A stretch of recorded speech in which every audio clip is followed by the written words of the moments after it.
In this video, we're going to look at crosstabs. And crosstabs are that neat little chart you often see in public opinion polls that are published when you've got different response categories, and so for example, registered Democrats versus Republicans, and how that breaks down according to male respondents and female respondents.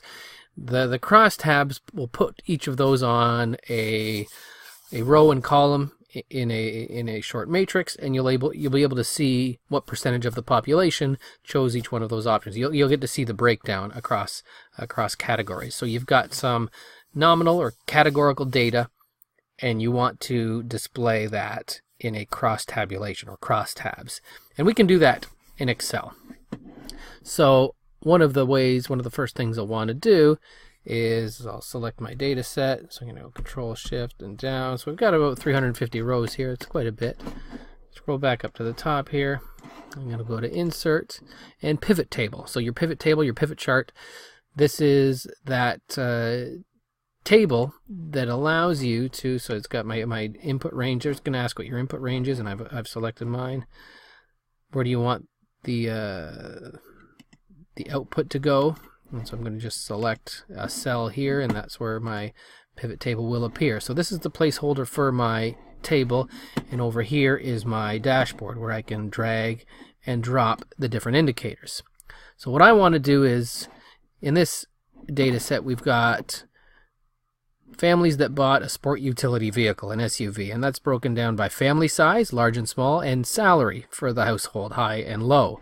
So we can see whether is it large families with high incomes? What type of families are buying sport utility vehicles?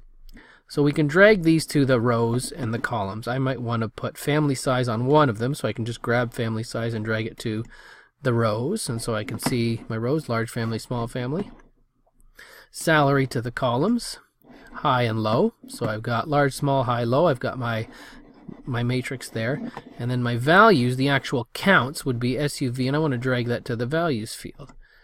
And so there we go. I can see my breakdown of the crosstabs. So I've got high income large families, high income small families. You can see low income large families and low income small families with the absolute counts. Now the absolute counts are nice, but generally in a crosstab we want to see the percentages. So I'm just going to move this one out a little bit, make things a bit more uniform.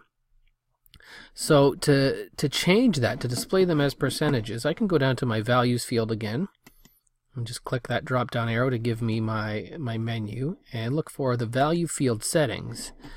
Value field settings, I can show value as, and in this case I want to show it as percentage of grand total. Percentage of all respondents is what I want to see. What percentage of all families fell into each given category. So here we've got my breakdown, so I can see what percentages of the families fell into each bucket. High income large family, high income small family, low income large family, low income small family, and I can see that.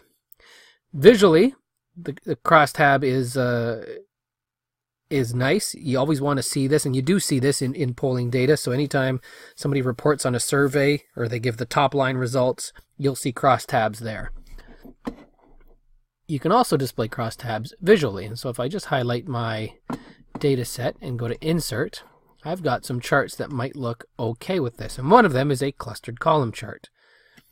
So I can click on that, and there we go. I can visually see, so the clusters, so here's a cluster that large family and small family, and then the colors of the different bars. So I've got orange for the low income and blue for the high income. So when I look at this, when I look at the data set visually, my audience can see right away that the big consideration in whether you own an SUV or not is not your family size, but rather your income size. How much money are you actually making?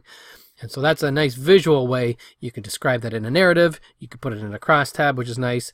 But to really drive home the point, a clustered column chart can show the reader exactly how the data break down. So that is how you can use crosstabs to display nominal or categorical data.